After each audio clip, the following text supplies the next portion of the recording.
And we're streaming live on YouTube now.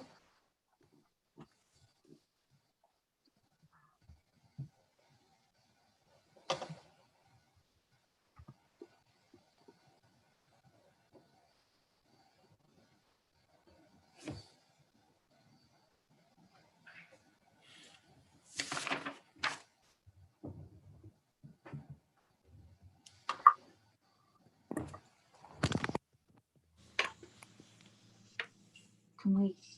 Right, it's off your phone. Well, I can't hear on that. Good morning and welcome to the Licensing Subcommittee. Please note this meeting is being streamed live to the internet. Please could attendees ensure their microphones are set to mute unless they are speaking to reduce any background noise. Also ensure any other devices nearby are switched to silent mode. Please use the raise hand button where you can if you wish to speak, and you will be called by the chairman to speak. Our first item of the agenda is election of chairman for the meeting. Do I have your nominations? Happy to nominate Councillor Martin, Philip Martin, that is. Philip Martin, thank you. And a seconder?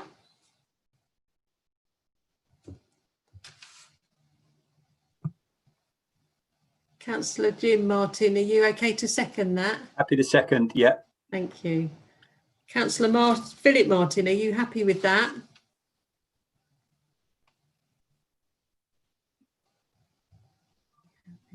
Did you hear me? I think I'd gone on mute by mistake. Did you Yes. hear me? It looks Thank like you, you've been Philip. nominated as chairman. Are you okay? Were you happy with that? Yes, that's fine. Great, thank you. I'm going to hand over to you then, Councillor Philip Martin. Right. Good morning and welcome to the Licensing Subcommittee. The second item. Martin, Did you yeah, want just to read the apologies for wording, absence. or have you No, done? no, I've done that. If you just go to apologies for absence. Right. Okay, that's apologies for absence. None received today. Thank you. Right, item 3 on the agenda, declaration of interests. Members should declare any interests which fall under the following categories. A, disclosable pecuniary interests. B, other significant interests. C, voluntary announcements of other interests. Are there any? No. No? Right, thank you. Item 4 on the agenda then, declarations of lobbying. Members should complete the enclosed form or email or return to the committee administrator. Item 5 is an application for a variation of a premise licence in respect of the Star Inn, St Mary in the Marsh, Kent. And this can be seen on pages 5 to 38 of your agenda. Now, I'm not sure who's going to, Bryony, are you taking us through this? Thank you. Yes, that's fine. If I may. Thank you. Morning, councillors. Okay, so just as a bit of background, the premises is the Star Inn at St Mary in the Marsh. It's held a premises licence for quite some years, certainly since before 2005 when the Licensing Act came in. Mr Stone applied to transfer the premises licence and become the DPS on the 3rd of August 2018, and that was granted. And you've got a copy of the current licence at Appendix 1. There are no current conditions on the licence apart from the mandatory conditions, and the current licence allows alcohol sales from 11 in the morning until 11 at night, Monday to Saturday, and on Sunday midday until 10:30. It also allows recorded music 11 till 11 and 12 till 10:30. There haven't been any recent temporary events notices submitted. There were 4 complaints received by environmental pollution over the last 18 months, and they were regarding music. The threshold of a noise nuisance was not found to be met by the environmental pollution team, so that was not taken any further. So we've received an application to vary the premises licence in October this year, and the application can be found at Appendix 2. So the variation is to extend the premises licence area from the inside of the pub to include the outside beer garden area. Or the application itself highlights that they want to have live music, and the way to do that for them is to have the area extended into the garden. So as is explained here, live music was deregulated in 2012. So amplified live music can be played in an area licensed for alcohol between 8 a.m. and 11 p.m. Because it's no longer a licensable activity. However, amplified music does need a license. So live music can be played inside the pub until 11 p.m. without it being specified as it's a premise with an alcohol license. But if amplified live music is to be played in the garden, the premises license area needs to be extended to cover the garden area. And the license holder has submitted the following information to explain how they'll prevent noise nuisance from outside live music. So they'll be walking to residential areas to monitor the sound. If they feel the music is too loud, they'll make sure it's brought down to a better level. They want to work with the neighbours, and they're going to put a note round to all their neighbours with their phone number so that they can ring us directly if they have any problems with the noise. And then they'll do their best to accommodate them. They'll also be erecting signage to ask people to respect the neighbours and leave quietly, keep the noise to a minimum, that kind of thing. So representations, we didn't have any representations from responsible authorities, and we had 5 valid representations from the parish council and members of the public, and those objections can be found in Appendix 3. So the options that the licensing subcommittee have are to grant the variation, with amendments, to add conditions to the license, or to reject whole or part of the variation. And the committee is asked to note that it may not add conditions or amend the licence merely because it considers it desirable to do so. The committee must only consider evidence that relates to the 4 licensing objectives, and any conditions added must promote the licensing objectives. And that's everything from me. Thank you for that, Bryony. Now I've got the applicant, Mr. David Stone's name appears on my screen. Is he actually taking part in this meeting? Yes, Chairman, he is. We have David Stone with us and Teresa Stone, and also Julian Smith from St Mary's in the Marsh Parish Council. Right, that's fine. So can we ask Mr. Stone, good morning, Mr. Stone, can we ask you to put your case to us, please? Can't hear you. Is he on mute? We can't hear you. Yeah, that's it now. Hello there. Hello, we can hear you now. Thank you. Hello. Good Can I morning. put your case to us? Good morning. Yes. Can I speak? Yes, please do. Yes. Okay. Okay. Right. Well, firstly, I just think we are the hub of our community. And I think that everyone needs their hub. We get on so well with our neighbours, most of. I don't know anyone that we don't. And secondly, in the summer months is where we actually make our money. And it's very short because there's only about 3 or 4 months that we can do this outside. We would like to have music only between 3 and 6. We don't think that's asking for a lot, to be honest. We are wanting to work with the neighbours. We get on very well, and we're very, very close to our church, which is next door to us. We work closely with them. We are going to give all the neighbours our phone number so that if anyone has any problems, we can sort it out with them. You know, we've already paid nearly £600 for this. And do you know what? It's a lot of money for us. We don't get a lot of money in here.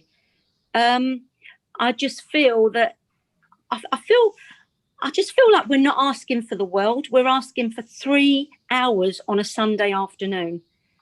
And, you know, it's not like we've got rock bands or anything like that. It's normally a duo or a one-man band.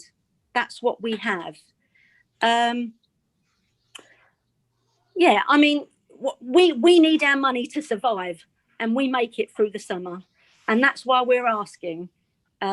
if we could do this in our garden for 3 hours on a Sunday. That's all we're asking for. We don't feel that that's a lot. Thank you. Mr. Stone, did you want to say anything, or has your wife said it all? No, my wife said most of it. It is hard at the moment, and we do get on well with neighbours and that, and most of the neighbours come in here and listen to the music most Sunday afternoons. That's the thing, they do. And it'd be a shame if we couldn't have it. Right, well, thank you for putting that to us. Thank you very much. We have almost all that information contained in our report here. So now it's over to my fellow councillors. Who would like to speak on this? Shall we ask the local one, Mrs. Gillian Smith? Would you like to make a comment? Yes, I would actually. Thank you, Chairman. The Parish Council has asked me to represent them here at this licensing meeting. You have got representations in front of you, and we have also received representations here at the Parish Council. And I have been asked if I would read them to you so you can hear other views. I've also got a representation here from the Parish Church Council. Can I just stop you there for a moment? Are these representations that are not contained in the report? Are they some that have arisen since we've received the report? Because what I don't want to do is to, we're happy to hear them, but all of the committee members, I'm sure, will have read them in the paperwork. So I'm just making a point here. They're different, sir. They're different. You haven't received these ones. And as I said, from the Parish Church Council, and then I will sum up why the Parish Church, by the Parish Council has said to you that it would like the entertainment kept within its own boundaries. Anyway, I have a representation here from Rectory Road, if I may. I'm writing to you as a very concerned resident of 52 years of what was a beautiful little village with a stunning church and an inn with lots of history. Both of these are visited by many visitors throughout the year. Unfortunately, all through this year, this has become a place for non-stop loud music on both Saturday, Sunday and bank holidays. We now have to endure constant thumping, screaming, singing when trying to relax in our gardens. This has encouraged many people here who are not local, and our small roads are constantly blocked or obstructed by the many cars. When these people are approached about the parking, we are told where to go and verbally abused. There is also the issue of the lack of toilet facilities at the pub, and the extent of that is that the field adjacent to the Star is often used as a public toilet. This is not acceptable. This is not the place for this kind of entertainment. It is more suited to urban areas. There is also the eyesore that is now apparent on the Star land. Coming down Pickney Bush Lane from New Church, instead of the lovely scene of the church towards the pub, you are confronted with what can only be described as a carbuncle in the village. It is a scaffolding structure with blowing plastic, sheeting and signs of advertisements, and a DIY made shelter and vehicles parked everywhere outside our beautiful church, churning up the verges.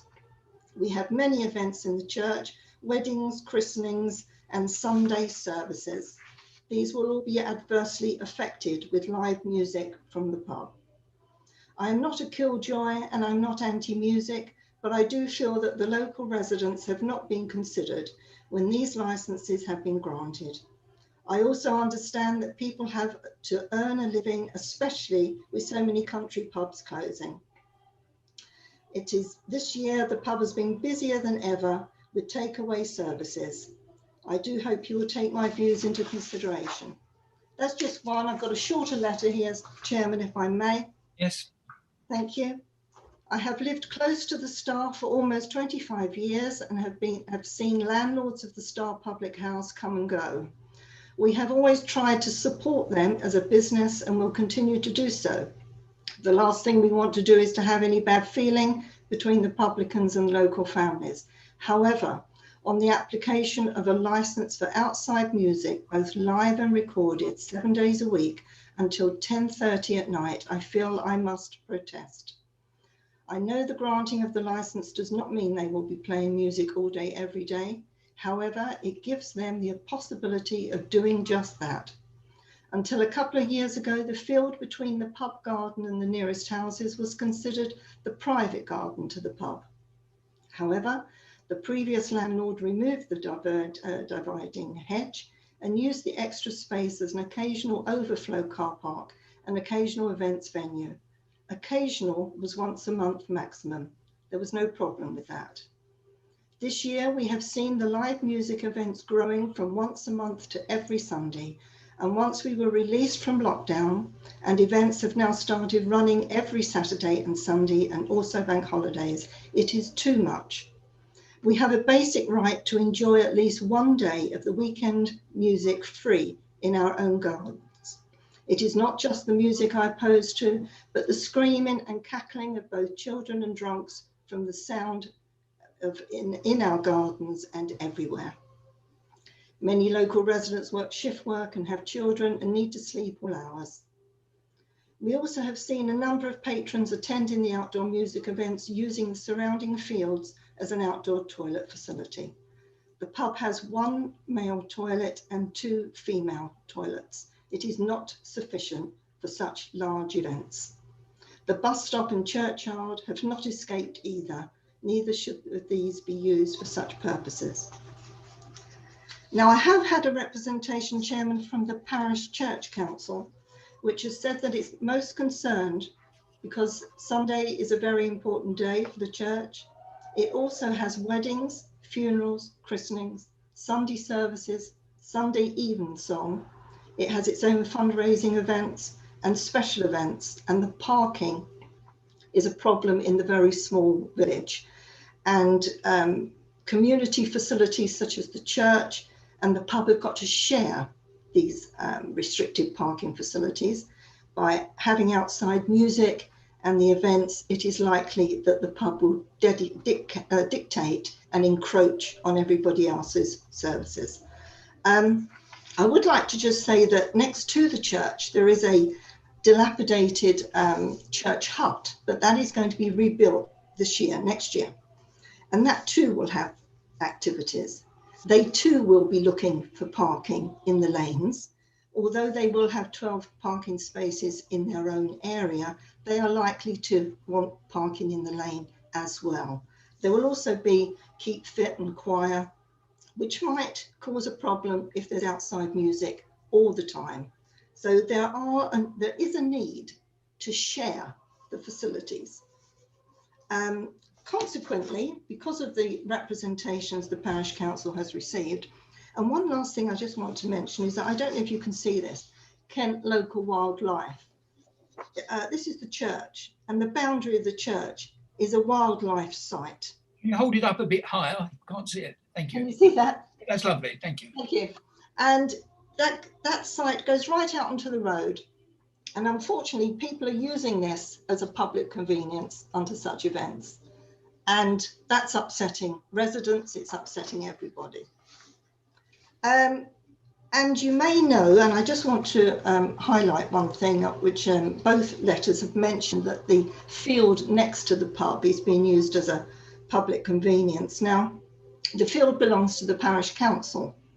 And you may be aware that the District Council, I'll hold it up here, wrote to every town and parish council who owns land and said that any event that takes place on it must be put through their event app so that all authorities can make comment on the event before it's actually granted a license to take place. Now, Mrs. Stone kindly phoned me this summer to ask if she could put tables and chairs on the land so it would take the overspill of her clients on these events. And because of this, and indeed because of the health and the safety legislation a parish council has to abide by, the council said no, they couldn't put their tables and chairs on there. However, they did do so. And that has made the parish council in breach of health and safety legislation. So with all these representations and the reason that I've just given, the parish council did say that any activity should be contained within the pub's own boundaries and allow other community facilities to share the restricted parking and indeed the quiet and tranquility to be able to have singing in their own environment. And that concludes my speech. Thank you, sir. Thank you, Mrs. Smith. Right. Any other councillors like to comment? Councillor Jim Martin, would you like to speak? You're muted. Yep. No. We got you now. Yes. Carry on. Right, terrific. Thanks very much, Chair. Can I just clear up one sort of anomaly that's on the form? The live music application is for Saturday and Sunday from 2 until 7. But I think with extended hours for Christmas Eve, New Year's Eve, and bank holidays. But I think Mrs. Stone said that it was 3 until 6 on a Sunday. Could we just clarify when this live music is anticipated to happen? Mrs. Stone, would you like to clarify that for us? No? You're on mute again. Unmute. Is that it? Can you hear me? Yeah, can hear you. Okay. Yes, I will clarify. We only have music on a Sunday afternoon from 3 o'clock till 6 o'clock. What we have put is we've put an hour either side just in case we ever need it. But to be absolutely frank with you, we pay people from 3 till 6, and it is only on a Sunday. And can I clarify something else? Because people are saying we're having music on a Saturday. We really aren't. And I don't know where that's come from. Oh, we never ever have music on a Saturday unless we have a wedding. And then obviously we will apply for just a day license for that. But it's always 3 till 6 on a Sunday afternoon. And it's literally a one-man band, or it's a duo playing a guitar and singing. And also, could I also just clarify something else while I'm here? Jill Smith just said that we breached our thing because we put benches over onto the field next door. We actually never would do that. What happened was, however, people that were coming to the pub to take their takeaways were putting their little fold-up chairs and stuff on there of their own accord. When I spoke to Jill, I respected what she said. I would never have gone and put our tables and chairs over on that field. That is absolutely not true. Okay, thank you. Sorry, Chair. It's just that the application says Saturdays and Sundays, 2 to 7. That's just to give us cover. We never do. Thank you, Mr. Bryony, would you be able to clarify that for us from an application point of view? Well, obviously, if that's what they apply for and if that's what's granted, then they could use that. So councillors have the ability, obviously, if they felt that wasn't suitable, they can restrict the days or the times in which, live music could be played. So, yeah, it's still flexible. And that might be what they've put in the application, and councillors can decide what they feel is appropriate. Thank you for that. Councillor Jim Martin, is that all your comments? Thank you. Thank you very much, Chair. Councillor Fuller, would you like to make any comments? Thank you, Chair.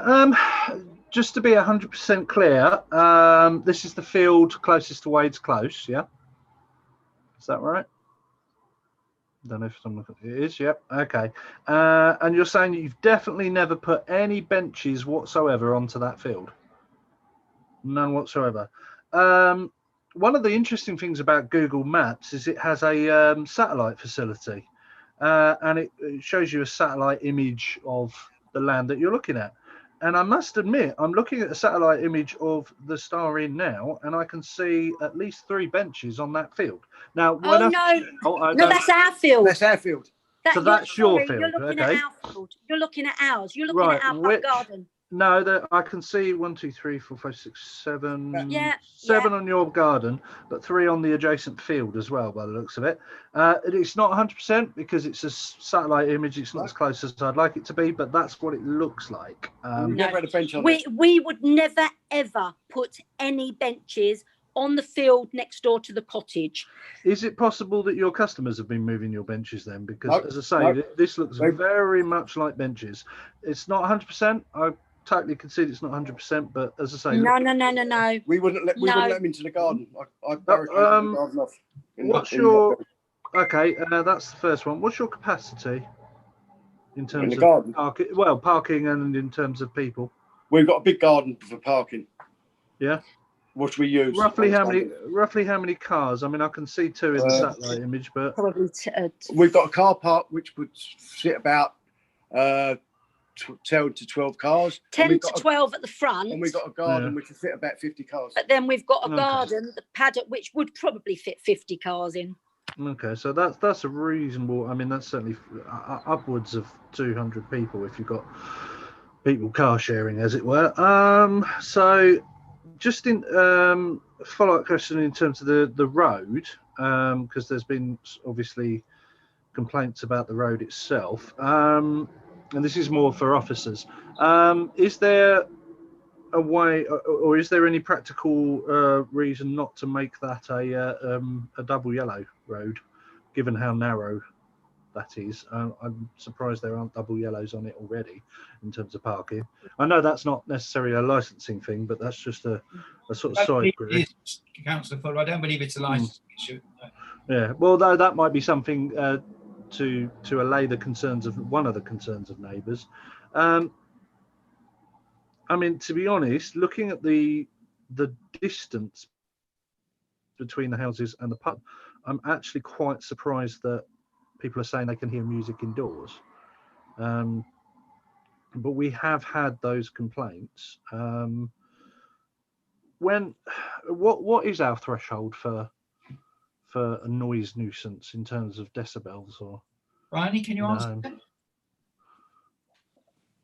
There isn't a specific decibel number for outdoor music. It would be looked at by the environmental pollution team on a case-by-case basis. I mean, so does that cover because we've had the letters, but also you mentioned in the report that we had looked at this and it hadn't met the threshold based on the existing license. So what was the threshold for that? Was that a decibel level, or was that just what we thought? No, it was probably more to do. I mean, I'm only speaking on behalf of the team. That obviously they would have the more specific knowledge, but generally they look at how frequently things are occurring and the time of day, whether it's disturbing people's sleep at night, for example, that kind of thing. That's so not if to it's say that daytime, I mean, daytime music can still be considered a nuisance, but it has to reach quite a high level to be considered an ongoing nuisance. Yeah. Okay, right. Many thanks. It's given me something to think about anyway. Well, thank you for that, Councillor Fuller. We've heard. I mean, I'm satisfied with what I've heard. The contributions that everybody's made here. There are certain issues which really don't materially affect the application. I mean, we really cannot control whether or not members of the public use private grounds as toilets and things. That's a separate issue. But I can see that that people will think that the increased activity may lead to an increase in that sort of unacceptable behaviour. Sorry, Chair, could I just jump in there? Isn't public urination considered a public nuisance, and thus would fall foul of the? Well, I haven't got the full details of whether it is not. It's to be honest with you. Bryony, are you able to answer that? Would that be considered a public nuisance? I don't know legally whether that's considered a nuisance, but I'm sure that there's various conditions where that could be considered, such as adding additional portaloos, that kind of thing. Yeah. If it's required, then there's always something that can provide a solution for that if necessary. Well, look. Can I just ask once again whether anybody wishes to make any comments before we go into our deliberations? I mean, our job is to either grant the variation, grant it with amendments, add conditions to the license or reject it altogether. So you know what we're dealing with here. This is the last opportunity if anybody would like anything to say, including yourself, of course, Bryony, and our colleague Tim. I don't know whether anybody wishes to make any comments before we. If I could just mention, Chairman, we did have an email early this morning from a resident who was just a bit concerned that perhaps some of the people that had submitted relevant valid representations may have wanted to join the meeting to speak, but perhaps didn't receive our notification of it. But I don't know, it's only something we've received this morning. So I think as long as councillors are able to fully consider all of the representations given within the report, then that covers all of their points as well. I'm sure some of them might be watching via YouTube, but unfortunately it just means that they can't add any additional comments. But I think we've probably heard everything that we need to. So we know the total number of representations, which is fine. So thank you. So do we have anybody else wishing to speak? If not, then we will adjourn, and we will let you know our decision as soon as we can. Thank you all very much indeed. Hello. Hello? Hello. Hello. Sorry. So we can't actually get to speak to the people that actually have opposed this, so that we can work with them. No.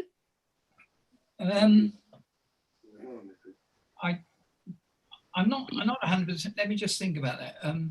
That would probably have to take place outside the meeting now, wouldn't it? Everybody was invited to join the meeting, but they chose not to join, or for whatever reason they didn't join the meeting. So it's something that would have to be resolved after the decision has been made. Right, because obviously we are willing to do that. I mean, we are willing to do whatever it takes, to be honest. And you know, as I say, and I will put this to you all again, it's literally 3 hours on a Sunday afternoon. Right. And we will monitor the noise levels. Right. We want it to work for everyone. Right. Thank you, Mrs. Stone. You've made that quite clear to us. Okay. So, as I say, we will now go into deliberations and let you know our decision as soon as we possibly can. Thank you. So then I take it that we will just remain on. Is that right, us committee? And then we'll let you know when we've made our decision. Councillor Martin, the idea was to move on to the next application. Because straight away, I hadn't realised. Yep. Because we are still streaming live. However, the applicant for the next application hasn't arrived yet. Oh dear. Which we were expecting him. I don't know. Bryony, I don't know if you could give him a quick call, could you? Or yes, I can give him a quick call. I know he's received the Zoom link, but he's never used Zoom before, so he might be having trouble joining. So I'll give him a quick call. Okay. Thanks. Okay. Right, so we'll hang on. But I'm sorry, I wasn't aware, Kate, that was how we were running. Yes, okay. Never had two on the sheet before, on the agenda before that. So. Yeah, we have done it once before, and it's. The idea is that we keep the stream live and then you go into deliberation for both applications afterwards. Okay.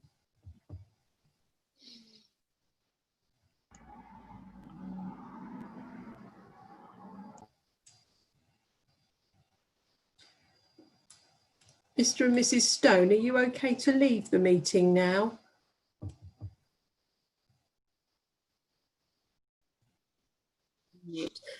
Yeah, I'm coming off. Okay, thank you. Thank you. Thank you both.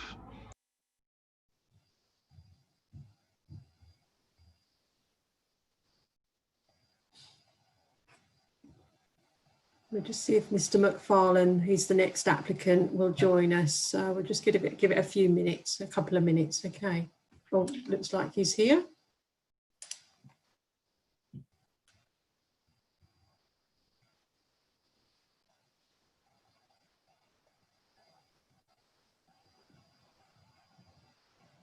Councillor Martin, would you make it clear to Mr. McFarlane that we are streaming live? Yes.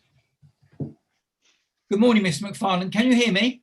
Yeah, apologies there. I was actually watching the meeting on YouTube and I thought I'd connected on Zoom, but it wasn't connected. I was just watching myself in a little box, thinking I was connected. Right. Well, this is streaming live, so please make sure that you don't have any equipment or radios or anything operating in the background, because it will pick it up. All right.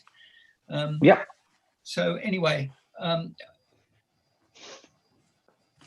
we now have the application before us, and this is an application for a new premise license in respect of Plant-Based Chef, 1 Metropole Road East, Folkestone. And I would like to ask Bryony to present this for us. Thank you. Thank you. So, yes, this is a new application for a residential property, as you mentioned, at 1 Metropole Road East in Folkestone, and the property hasn't held a premises licence before. The application for the licence was received from Mr. Mark McFarlane on the 27th of October this year, and the application can be found at Appendix 1. So the application is for off sales of alcohol between 10 a.m. and 2 a.m. The applicant has advised he wishes to run a vegan food delivery business from his home, and as part of the offering, he would like to sell alcohol. The business will be delivery only. No collections will take place by customers from the premises. So we did receive a representation from planning. Unfortunately, they're not able to join us, but I can read out their representation. And I believe that following a discussion with planning and the applicant, he has offered to review the hours that he proposed, but planning was still concerned with the impact that the increased activity associated with the business could have on the amenity of the neighbouring occupants in the residential area. And we have some idea of the changed hours? I think it's probably best if Mr. McFarlane lets us know what he was proposing, because it may or may not, he may prefer to still go to the full hours, I'm not sure. So shall I read out the representation? Would that be helpful? Yes, please do so. Okay, so the planning department wishes to object to the application on the grounds of public nuisance. The site is within a residential area, and we are concerned that operating a business until 2 in the morning, where delivery vehicles could come and go, could adversely impact upon the amenity of the neighbouring residents. In addition to this, there are no details relating to the type of food proposed and whether this would result in any need for a flue or other means of ventilation to be installed within the property. The applicant should be advised that running such a business from a residential property may result in the need for planning permission to be obtained, and they recommended that he contact the pre-application advice service. So I know that Mr. McFarlane has discussed a couple of these matters, such as the type of food and the need for ventilation, a little bit more with planning, so I'm sure he'll be able to expand on that a bit more. Right, thank you, Bryony. Right, Mr. McFarlane, this is your opportunity to put your case to our committee here. Okay, so regarding the representations, I'm not entirely sure why it's even got to this stage, because I've written a very detailed email to Isabel, regarding the two main concerns in the representations, and one of them being concern about operating until 2 in the morning. I really don't have any intention of operating until 2 in the morning. I was just kind of trying to future-proof the business with the license application, but I'm happy to roll the license, the desired hours back to, say, 11 o'clock. And also at the same time, with the type of food that's being made, I've explained to her in the email that it's just going to be large batches of sauce-based foods like spaghetti bolognese, chili, 3-bean chili, that sort of thing. Made in big batches, put into single portions, reheated and sent out. So I've got sufficient extraction to cater for taking the water vapor out that would be created from operating such a business. I've never received a response to my email from Izzy, and I sent it 5 or 6 weeks ago. I've tried to phone her 3 times. Left messages, haven't had anything. So regarding the actual business, that's really what it is. I'm only planning to operate until 10 o'clock because Just Eat will be my facilitator for deliveries, and that's what time they stop delivering. So 10 o'clock is the time I'm aiming for. Maybe in the future I'd go as late as 11 o'clock. So I'm happy to completely strike off my request to go till 2 and roll it back to 11. The type of food, as far as I understand from a pre-planning perspective, I've taken advice from multiple sources. It should not be an issue at all if I've got data extraction, which I have. So as far as the representations go, I can't really see much more to address than what I am there. Okay, thank you for that. Right, so over to my fellow councillors. Let's start off with you again, Councillor Jim Martin. Thank you very much, Chair. Yeah, just thanks very much, Mr. McFarlane, for coming along. So from what you've said, am I to assume that you don't prepare any of this food, you just reheat it? And so I make, I make large batches myself, and then I put them into single portion tubs and reheat them. So really, the way that, depending on how busy I get, it's probably going to be something I made yesterday that I will be reheating today. So yeah, I'm making everything from scratch. So sorry, so you prepare the food on the premises that we got the diagram of? Yeah. And you're currently doing this?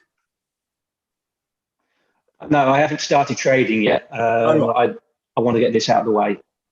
Right. Okay. Well, that's great. So another clarification, if I may, Chair. So where does the alcohol fit in? I understand. I understand the food, vegan food, but where does the alcohol fit in?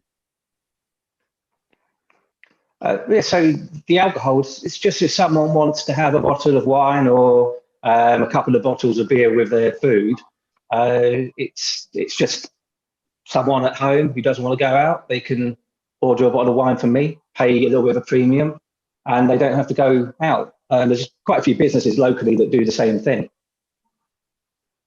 Right. Okay. That's fine. Thank you very much, Chair. Thank you, Councillor Fuller. So I suppose my main query, I mean, you've said obviously you're happy to change it to 11. How does that affect our deliberations? Can we add that variation, or is a verbal commitment enough, or how does that fit within what we're deciding? Yes, you can decide, Councillor Fuller, at the end that you would grant a license for a specific time, so you don't have to grant the times that were given on the application. You can lessen the times. That's fine. Good. I haven't got Google Maps for this one, so what, in terms of the foods you're preparing, what kind of a range? Are we talking like 2 or 3 different foods, or are we talking a massive menu, or? Yes, so it's not a massive menu. I think it's six dishes on there at the moment. Might take it up to 7 or 8, but because of the nature of them, I'll do massive batches, put them into single portion tubs, put them in the chest freezer, and then take them out as and when required. So it's a really, really simple concept. It should be easy enough, and like I say, it doesn't require any special alterations in my kitchen. And in terms of delivery, what kind of turnover, I suppose, are you expecting? Are we talking about a delivery driver going out every 5 minutes or every half hour, or? I've written quite a few business plans in my time, but I haven't even tried to project it with everything that's going on because it's so uncertain. I know that I'm planning on going live maybe next week if all goes well, and I wouldn't expect more than 7 to 10 deliveries per night for the first few weeks because there's no awareness. Just Eat will literally be my only launch pad. I haven't even marketed the business. Ultimately, I mean, the sky's the limit, but I wouldn't run this business out of here if it reached a certain level. As soon as I get past maybe 20, 25 orders a night, or single orders, not actual orders, then I would move it to a commercial premises. I'm just very wary. I've already lost 2 businesses this year from government restrictions, etc. So I'm very wary about trying to take something out there. But if I can build up a business here and get a name, then I can take this somewhere obscure. I could take it to Cheriton. I could take it to the end of Guildhall Street and try and make something work there if I've already got a name. So I'm trying to be very cautious here. I think it's very difficult to, a business that's not actually off the ground to really anticipate what the. Oh, I know. No, it was more because I wanted to get a feel for what the aim was rather than the expectation for the first couple of weeks. Just in terms of your previous businesses, have you got experience in the sort of food industries, or is this a completely new direction? So I did make food in the previous business. So I had a town centre bar, cocktail bar, but we did food, but we didn't have a kitchen. We were just doing things like paninis and small snacks, a bit like tapas.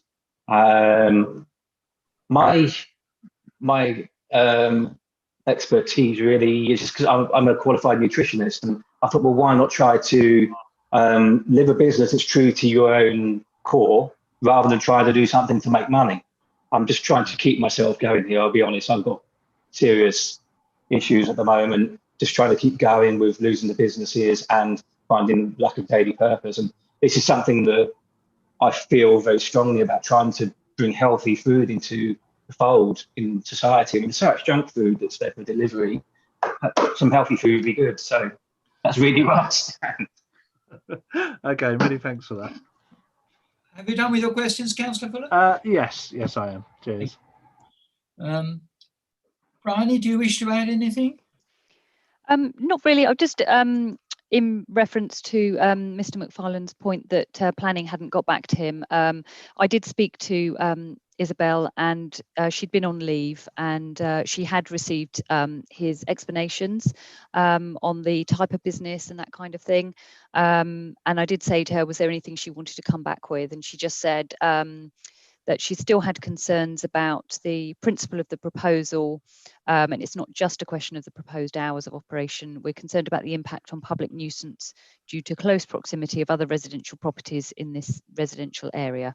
So nothing really new to say, but she had definitely received Mr. McFarlane's comments. I think the timing was very unfortunate that she wasn't able to get back to him before and fully discuss this before the hearing, but she had considered it, but still wanted the objection to go ahead. Thank you. Anybody else like to make any comments? Oh, yes. Tim, please. If I could just clarify, this is an application for the supply of alcohol. Is the application extended to the provision of late night refreshment? I'm not sure doesn't appear to have been ticked on the application. So is that applicable here, Bryony? Because if it's close to 2 o'clock. Yes, there was no application for late night refreshment, so the food would need to be limited to 11 p.m. Yeah. That's just thank you. That's just wanted to clarify. Point. Appreciate it. Mr. McFarlane? So no, I've got nothing to add there. Yeah, so it's due to 11 p.m. anyway, due to not ticking that box. So kind of uncomplicates things anyway. Regarding the concerns about the residential area and the worries about there being a nuisance, Metropole Road East doesn't actually have any houses or residences on it. The place that I live is on the corner of the actual Metropole car park. It was a boiler room converted into underground house, effectively. And I'm right next to the gate, the foot gate. So I will make all drivers park on Metropole Road East, where I say there's no one lives there, and go through by foot through the foot gate into where I live. So there should be no crossover regarding any potential for making a nuisance, as far as I think anyway. Well, I hope you're happy. We've given you a fair hearing anyway. So if there are if there are no other comments from anybody, we will be going into deliberations, and we will let you know as soon as we can. Thank you very much. Thank you. So I think fellow councillors, this will be down to us when we've got the place to ourselves. I'll step out of the meeting now as well, and obviously just let me know if you need anything. Thank you, Bryony. Yes. Okay, thanks very much. Thank you. Well, if the live stream could be stopped now. Yeah, thank you.